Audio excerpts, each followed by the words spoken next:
All right, and I'll go back to sharing my screen. And let me just do a quick recap. So on election day, we have 4 roles: inside scrutineer, outside scrutineer, driver, and phoner. And we're just asking anyone who hasn't, who's of eligible age to go ahead and vote ahead of time. You can do so at the Sheraton Hotel at 123 Queen Street West, which is called the returning office. And they're open from 10 a.m. till 8 p.m., except for June 1st, Wednesday. They're open only till 6 p.m. Okay. And inside scrutineers, if you're an inside scrutineer, you're confirmed. You might have gotten a call from my colleague Amadeus. Check your messages if you haven't spoken to him, but he left a message just letting you know if it's possible for you, please pick up your kit on Wednesday, June 1st, anytime between 10 a.m. and 9:30 p.m. And if you can't make it, that's okay. Just come to the office at your start time, whatever that may be. Or if you are available all day or you're doing morning, please come to the office at 8:30 a.m. to grab your kit so that you can be at your poll location by 8:45 a.m., which is when you need to log in, take an oath of secrecy, and a bunch of other stuff. And for all outside scrutineers, meet at the campaign office at 553 Queen Street West at 8:30 a.m. to pick up your kit, and then we'll send you to the area that you'll be managing. And outside scrutineers coming later, of course, just come to the office when your start time is. All right, so what is an inside scrutineer? An inside scrutineer is basically you represent Chris at the poll. An inside scrutineer's main role is to be our eyes and ears. You're going to observe the electoral process from before the polls open until the polls close. Basically, I'll kind of, if you're someone who said you can scrutineer all day, the great news is because of technology and other things like that, you don't have to be there all day. So if you can just be there in the morning, so that 8:45 time, you get there, you sign in, be there for 2 hours, just check for us to make sure that poll number 1 actually opened. Number 2, that everything's going smoothly. You're not, and what I mean by that is you're not seeing maybe an Elections Ontario official turning people away for no reason, or maybe some big group of people comes in and the same person is actually helping them go and vote. Like, that's kind of odd. But if you see any type of odd thing like that, just call our office and let us know, and then we'll take it from there. And then also the other thing you're going to be doing is giving us an update on who's voted, and I'll get into more detail about what that looks like later. And then the most important, after an afternoon update around 1 o'clock, then you can again take a break, go home, whatever. You can then go back to that same poll in the evening by 8:45 p.m. to sign back in. And then that's when we'll get unofficial results, which we'll ask you to send to us. All right, so the inside scrutineer picks up the electors who voted on polling day form. Such a mouthful, but what we actually usually call this is either a bubble sheet or a bingo sheet. All right, and you'll see why. I'll show you a picture of it. And you're going to pick that up from, while you're there, or you're going to have it available at the polling location. And there is a difference between polling locations. Most of the ones where we're sending scrutineers to during the day will be one with technology. So what that means is there's just way less work to have to worry about. Again, you're just being our eyes and ears. So just remember that for now. And if you are going to be there all day, just make sure to bring water. You're allowed to bring food, bring snacks if you think you might get hungry.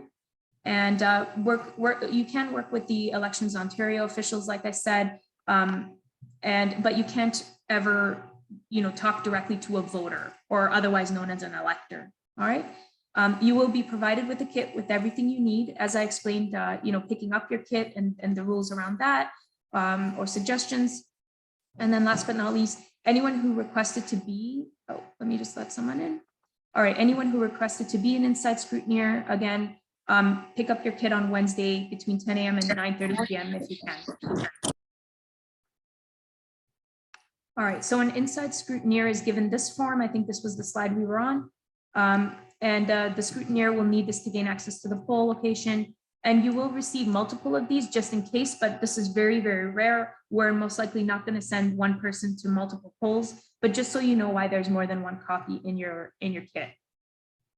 So just be aware that there are rules at polling stations about what you can wear and accessories. So you can't wear any item of clothing that might identify a political party. We have orange as our color, which is pretty identifiable. So we get dinged for that a bit more than others. Of course, if someone's wearing blue or red, it's not as obvious. But of course, if you see somebody with like a t-shirt on with like, a logo of the Liberal Party or a conservative logo or something like that, those are actually not permitted inside of the poll. And even there is a perimeter outside of the polling location where they can't have signs and things like that. So that's another thing you can look out for if you want. If you notice that, again, just let us know. All right, so what can a scrutineer bring with them? You can bring your cell phone. Just make sure that it's on silent or vibrate mode. And in fact, you will need your cell phone if you have one, because I'll explain how you're going to get the information from the bubble sheets to us a little bit later. Again, you can bring meals and snacks. You can have a pen and paper. We will provide you with a pencil and paper. And of course, bring your personal effects, whatever you may need for the day, and your purse.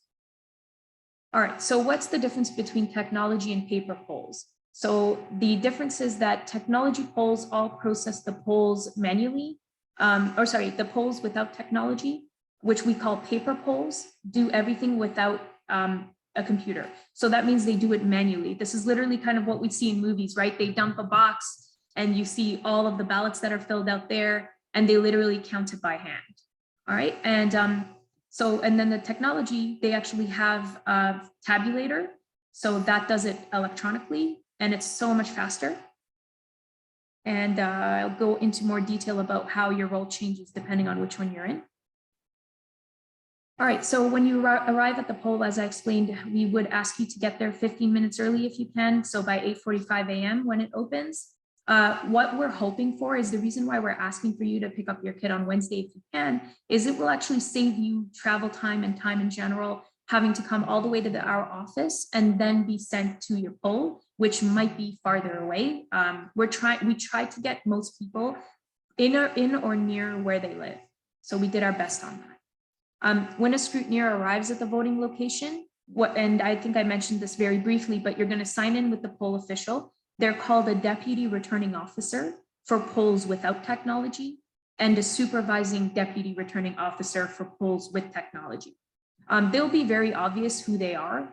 They're usually around the front, and when you get in, they'll ask you, if you need help. They're usually sitting at a desk, and you can go up to them and tell them what you're there for. Excuse me. So you're going to present that appointment of scrutineer form, which I showed you just now. And then they're going to ask you to take an oath of secrecy, as you will be looking at sensitive data. And then you're going to complete, and we're in Elections Ontario. By the way, anytime you see EO, that stands for Elections Ontario. Okay. So an Elections Ontario scrutineer identification label, which will include your name and the candidate's number. And that's Chris's number. And where would you sit? So if you're at a poll with technology, you're going to sit behind the DRO. If you're at a paper poll, you're going to be sitting behind the DRO or with a poll clerk. Just depends on the layout. All right, so this is one of the first roles that you're going to have if you're there during the day, is you're going to be updating us on who has voted and who hasn't. So the electors who voted or are on polling day, otherwise known as bingo or bubble sheet, is a list of elector poll sequence numbers for voters. And it'll tell us who's actually voted so far. What you're going to do after you get that, which you usually get it by about around 11 a.m. That's the first time what you're going to do is you're going to step outside of the poll location with the bubble sheet you're given.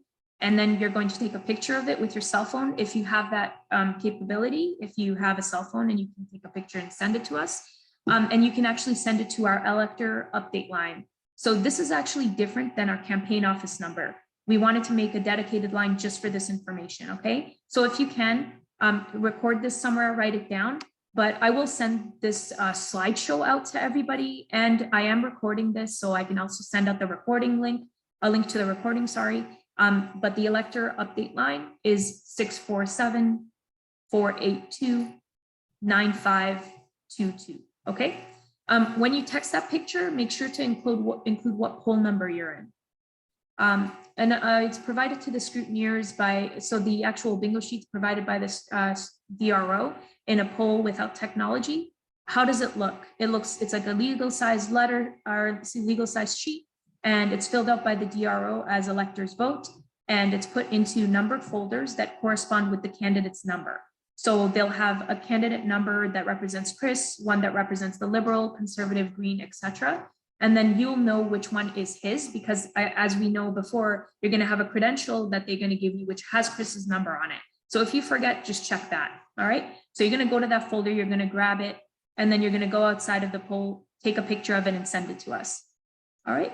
It's updated every 30 minutes, but we don't need to get it every 30 minutes. Like I said, if you're there in the morning, if you can just get it to us within that first 2 hours and just be our eyes and ears that everything's going smoothly during those first 2 hours, that's what we ask. And then you can leave for a break, go home, whatever, and then come back at around 1 and give us another update.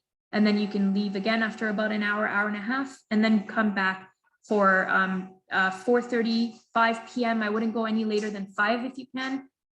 Of course, if you said you're going to start at 6 or something, that's okay. But that's actually usually when people get off work and it starts getting really busy at the polling locations. So we need people to be our eyes and ears at that time. That's usually when things go sideways. Like I'll give you guys an example. Last year when I worked for Norm de Pasquale, he was the federal candidate for the riding. We actually found out from people that what happened in this riding was very different. The person that was the Liberal candidate ended up getting kicked out of the party 2 days before election day. And a lot of people actually still didn't know on election day that he wasn't the Liberal candidate. However, all of the information at the polling locations had him as the Liberal candidate. So some people, of course, were getting wind because we were trying to get the word out that actually this guy is not the Liberal candidate. So they were asking Elections Ontario officials at these polls, well, who do I vote for? And then they actually were telling people, oh no, you can still vote for the Liberal. They'll just switch him out for someone else. So that's kind of some weird stuff that could happen. And again, in that case, we're not expecting you to start arguing with anyone that works at the poll location or anything like that. You don't have to confront them or something. Just document what's happening, write down a time and things like that. And if you can catch a name of the person who's working the DRO or whoever says it, that would be really helpful, and we'll handle it on our end. And you can just maybe send the details to us in an email or something. All right, so you'll also be provided with, or the SDRO and technology polls will give you something similar. It's a regular size sheet. It's printed out on demand because again, the technology polls are, it's a computer, right? So it will shoot out the numbers faster. It's not being written down by somebody. So you can ask for that on demand, and you can then step outside of the poll and send us that picture.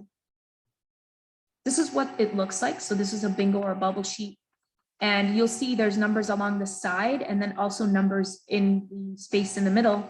And so it starts from, I think, 100, and then it goes, see here, it says 101-102, 102, sorry, 101 to 200, 201 to 300, et cetera, et cetera. So I think usually what it's like is it'll say 201-251, and that'll identify an elector, or 201-254, that'll identify another elector. So that's what you'll send us and we'll update on our end. So what we want, most importantly, is just that at least somebody be at every single poll location, at least one person at every poll location in the morning, just to make sure everything's running smoothly for the first hour and a half, 2 hours. And then at night when the polls actually close, because the inside scrutineers do another thing at night where they actually count the vote. And I'll go into more detail about that later. And same thing, you would want to get there by 8:45 p.m. because the counting starts at 9, just to give yourself time to sign in, show them your authorization, and get authorization necklace or whatever they give you. And just make sure that if you are staying for the count right afterwards, you don't have to come back to the campaign office. Just go straight to the election day party, and the invitation will be in your kit with details. But I think this is awesome, but we actually got the place 3 doors down from the campaign office. So hopefully that'll make it easier for everybody. And if there's any confusion or anything, it'll be easier for us to explain where to go. But if you know where our campaign office is, then you can it's just 3 doors down. So just go straight to the party, okay? If you do have any bingo sheets left over with you or any materials, even your kit, we will have a box near the front of the bar / restaurant, and it'll just say maybe data sheets or something like that. You can just drop it in there. Okay, the other role that the inside scrutineer plays in the evening after the polls close is you're going to take the count, is what it's called. So at 9 p.m., they're actually going to start counting the ballots, and we confirmed this with the returning officer. Sometimes they start 15 minutes early, but in this case, this year, they are going to start right at 9 o'clock. The results are generated by manual count by poll officials for voting locations that don't use technology, right? Again, they're going to dump that box. You're going to be there and watch them do the whole thing. And they will then provide you with unofficial results immediately after that, which you can then send to us. And then, of course, the technology polls will have tabulators. It'll be like 10 minutes and we'll have the results, and then you can send us that information. But basically what we're asking for you to do, no matter what kind of poll you're at, is once you have the results, please send us those unofficial results if you can by text, or if you can also just call us and give it to us verbally, it's up to you. But you're going to text it to our campaign office, not that other number I mentioned, but you're going to send it to our campaign office, which is just our regular 416-525-4237 number, okay? And you want to send it in a specific format. It should just be easier because we're going to get tons of these at once. You want to put the poll number you're in. You're going to write what is the NDP's outcome, the Liberal outcome, the Conservative outcome, the Green outcome, et cetera, et cetera. All right. There will also be some ballots that will be spoiled and some that will be rejected.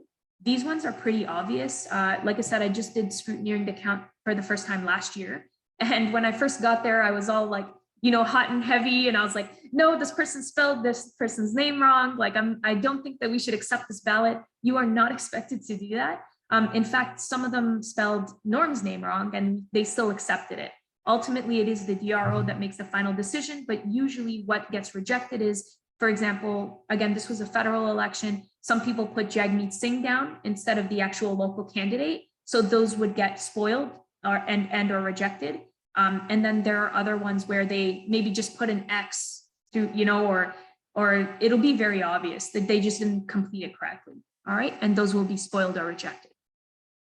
Spoiled meaning it's a spoiled ballot, and rejected meaning they're going to reject the ballot. All right.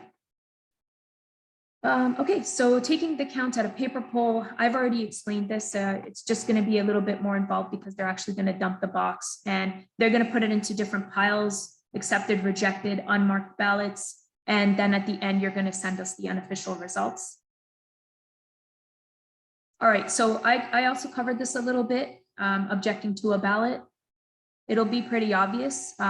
And the DRO or SBO will make the final decision on whether they're going to accept or reject any objections you make. But honestly, again, I've given you some good examples to give you an idea of what we're looking for.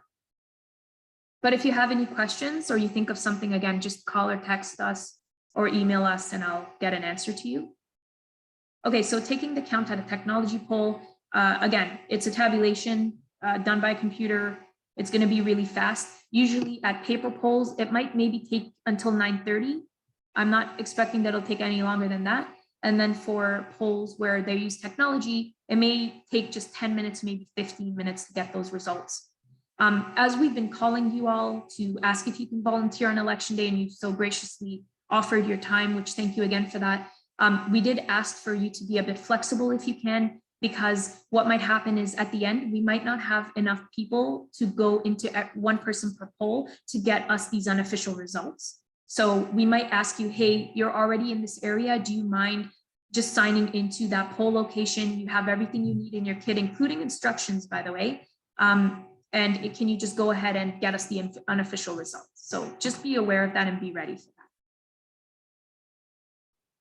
All right, so retain all copies. I already actually mentioned this too. So again, those bubble sheets, you're just gonna bring it with you. Be really careful not to leave it in any public spaces or anything like that, because it is, even though they're just numbers that identify people and it's not their name, phone number, that kind of thing, so it's a little bit more secure, it still is identifying people, and we wanna make sure that we're not leaving it around for someone to find. Just bring it with you, like I said, to the party, and you can drop it off in that box. All right, so now let's get into what an outside scrutineer does. Actually, a lot of you have canvassed before. That's where you go door to door and talk to people and identify our supporters. All of that hard work is now going to pay off because we have confirmed supporters. And what we're going to do on election day is we're going to go to those people and we're going to say, hey, what's your plan to vote? Do you know where your polling location is? This is how far away it is, whatever is your style. You'll know during the conversation how to talk to somebody and whatnot. You know how to do that. But your goal is to encourage them to go vote. Okay, we're going to assign you to a certain area, and you're going to go do one round, get every door if you can, and then you can go take a break or come back to the campaign office so then we can give you an update on who's voted already, and then you cross them off your list. And this is where the two sides come together. Inside scrutineers are going to give us the update on who's voted. Then we're going to give you, the outside scrutineers, this information so that you can cross off those people off your list so you don't have to knock on their door again later on in the day. All right. Let me just let this person in. Now, some people may be assigned to a farther away area. Like we know there's a panhandle in this riding.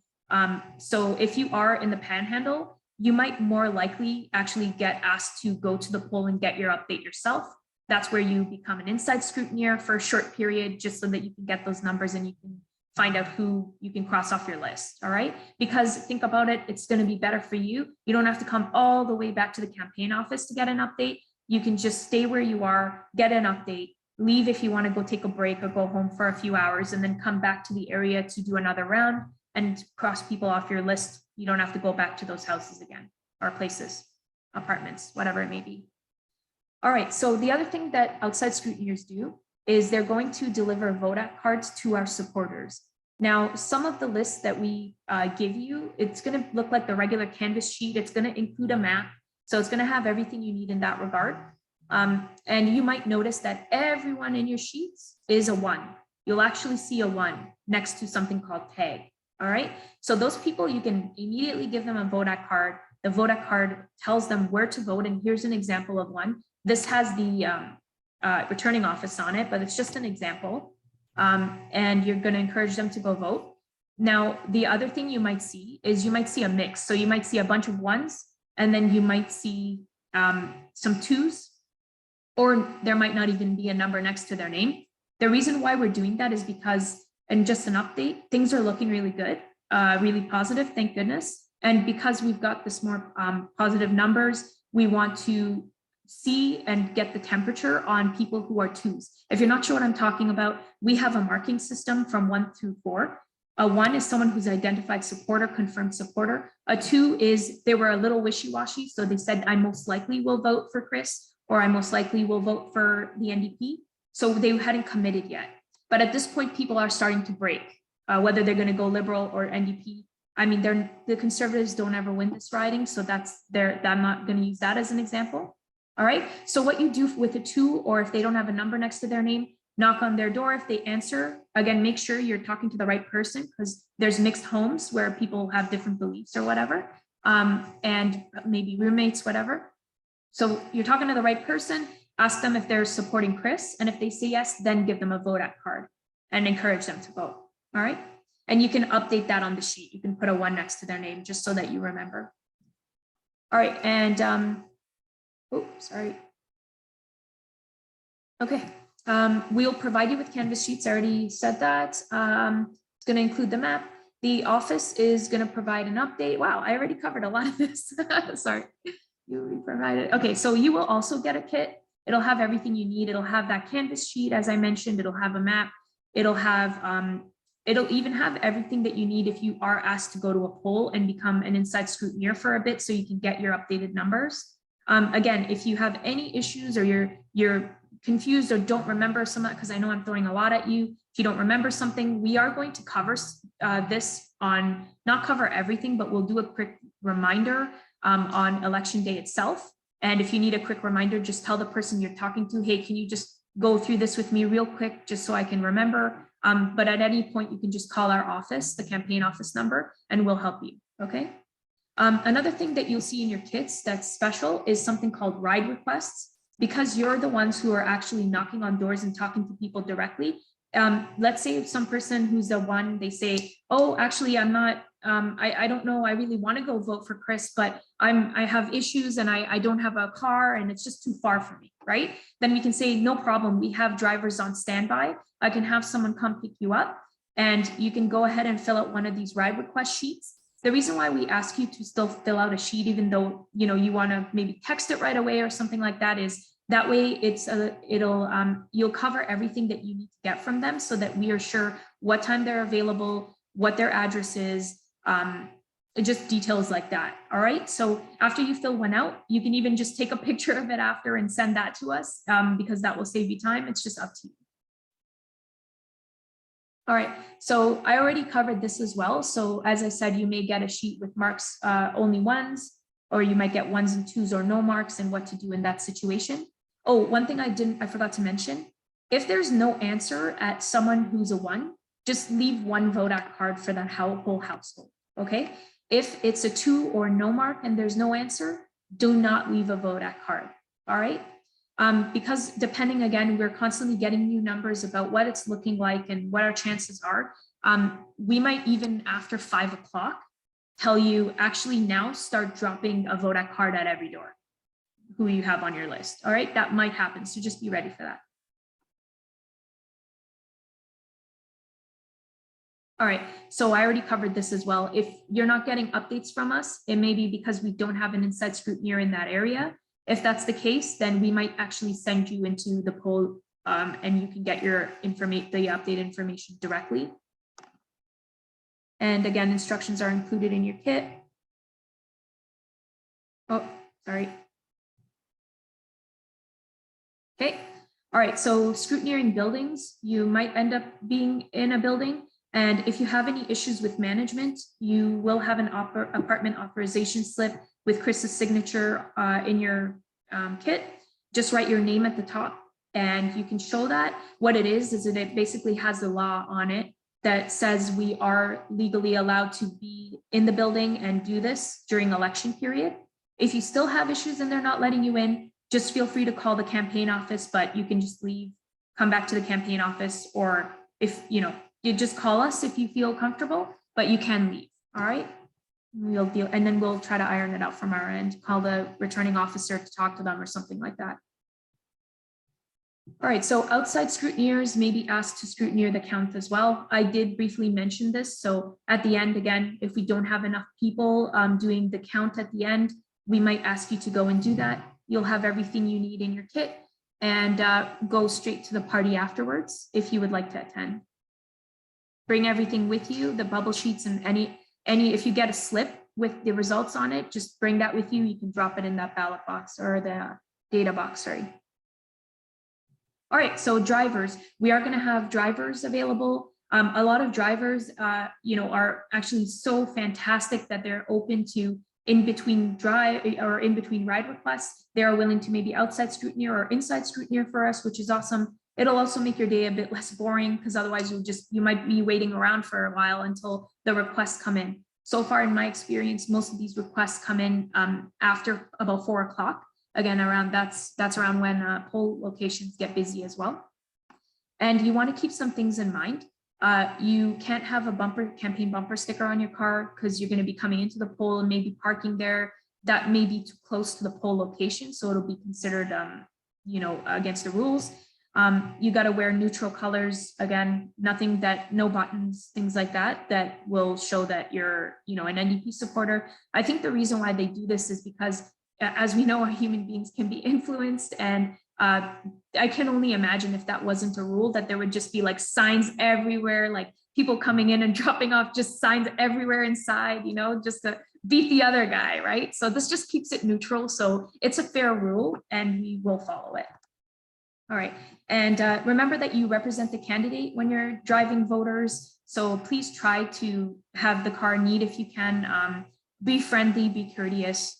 And make sure to wear a mask at all times just to keep yourself and others safe.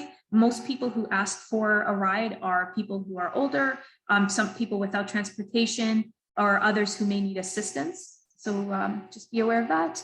And we will put extra masks in your kit so that if they ask for it, you can give it to them.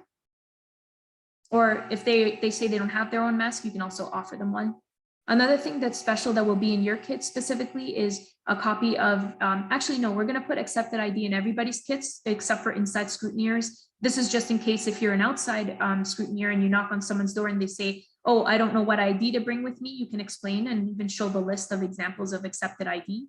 But in your scrutineer kit, drivers, you will have an accepted ID document. You will keep that with you, maybe take the sample out and just have it next to you in case someone asks. But really what you want to do is you do, as they come to your car, ask them what ID they brought. A lot of people don't realize this, but you don't even need photo identification. All you need is something that proves your name and your address, okay? So make sure it has their name and their address on it, and then you should be good to go. Because what you don't want is you haven't checked that, you drive them all the way there, they don't have the right ID, you got to drive them all the way back, they got to get the right ID, and you got to drive them back over. It'll just save you a lot of headache, all right? Another thing you'll have is an example ballot. Outside scrutineers will have some of these as well. An example ballot will just show like where Chris is on the list, he's third, it's by alphabetical order, and it'll show them even kind of what it looks like, it'll give them an idea. And so you can actually show that example ballot in case someone asks. Or you can even, if you want, keep it on your, no, never mind. Just keep it with you in case someone asks, or you can also show them if you want. All right, so for drivers, just arrive at the campaign office on time if you can, because the ride requests we're trying to slot in at certain times. So we hope to get you to the person at the right time so you don't miss each other. And if you're unable to make it, just no problem, just let us know. And then we can rearrange our plans. As long as we know what's going on, we can, be ready for it. And then from time to time, again, it won't be back to back. Most likely that might happen. I'm not saying it wouldn't, but most likely that won't happen. So you will be dispatched to pick up a voter who requires a ride to the polling station. You're going to drive them to the station, wait until they vote, and then you're going to drive them back home. All right. You can return to the campaign office if you want after each ride, if you're not doing outside and inside scrutineering, or you can even go home if you want to go there. But if you are inside or outside scrutineering, you can just go back to what you were doing before. And if it's too early, let's say you just had one ride, it's before 1 o'clock, so you don't have to go back to your poll location, or you already did a round as an outside scrutineer, so you can just maybe take a break, for a few hours, and then until your next ride request comes in, or until you're ready for your next round to do outside scrutineering, or you're going back at 1 o'clock to get another update as an inside scrutineer. And then when the polls close at 9 p.m., just make sure to don't come back to the campaign office unless you've specifically been asked to do so. Just go straight to the election night party and the results. And we're actually covering, we have food, there's going to be drinks. It's going to be really fun. It's a nice space. It's interesting. There's a big outside patio too, so hopefully that'll be great. All right, so the last thing is we are also going to have phone bankers. Like I said, I kind of mentioned it. We have some preliminary numbers about where people are breaking. Are they going for us, liberals, what have you? And what we know right now and how we're trying to strategize, knowing how many volunteers we have on election days, so helpful, because we can make the best plan we can to be as successful as we can on election day. But sometimes some polls will just realize there aren't that many supporters here, so we can't spend any resources, including volunteers, on this area. But what we can do is we can back that up with phoners. And so phoners are going to go ahead and call the people in that specific area who are our supporters and encourage them to vote over the phone instead. And this year, what's really awesome is the Central NDP party is going to be running the phone banks for us. That saves us a lot of time, and they can offer way more dates and times for training, for setting up your account, things like that. And there is actually this link. By the way, if you're interested in making calls, if you're just here for the training to find out what the roles are that are available, if you are interested in making calls, then just let me know. You can make the calls from home, and you'll even get trained, and your account will be signed up, and you can do everything from home. Just let me know if you're interested, because then I can send you this link that's in this, that's right here next to sign up for shifts. But in a nutshell, we use a program called Call Hub. It's actually a website. You go to the website, you log in with, usually we make your email your username. You log in with a password that you create yourself, and then you go ahead and it makes the calls for you. So you don't even have to punch in the numbers or anything like that. And a script will be provided. And if you need any help, Central's right there. They can help you if you have any questions. And same thing with phoners, everybody, no matter what role you're in, if you can, please try to vote before election day if you can. All right, so now we're into the Q&A section. Let me see if there are any questions in the chat. Okay, so I think I did mention this. Somebody asked if they're underage to vote. What do they do? That's okay. No problem. There's nothing really you can do. But what's cool is that scrutineers, as long as you're 16 or over, you can actually do inside scrutineering. So that's really nice. Okay. So somebody here said that they're 15. Yeah, so if you're 15, then you're going to be assigned as an outside scrutineer. And you probably have experience with that. If you don't, then, again, we'll go over what you do exactly on the day of. And also I'll send out these slides. I'll send out this recording if you want to review it. But that's where you're just knocking on doors and you're doing what's called pulling the vote. So you're contacting our supporters and asking them when they're going to vote and just encouraging them to vote and helping them do that. All right, what percentage of stations are paper only? That's a really good question. There are less and less paper polls, of course, because you have the technology that can make it so much faster. Out of 35 this year, 35 total polls that we have, 13 of them are paper polls.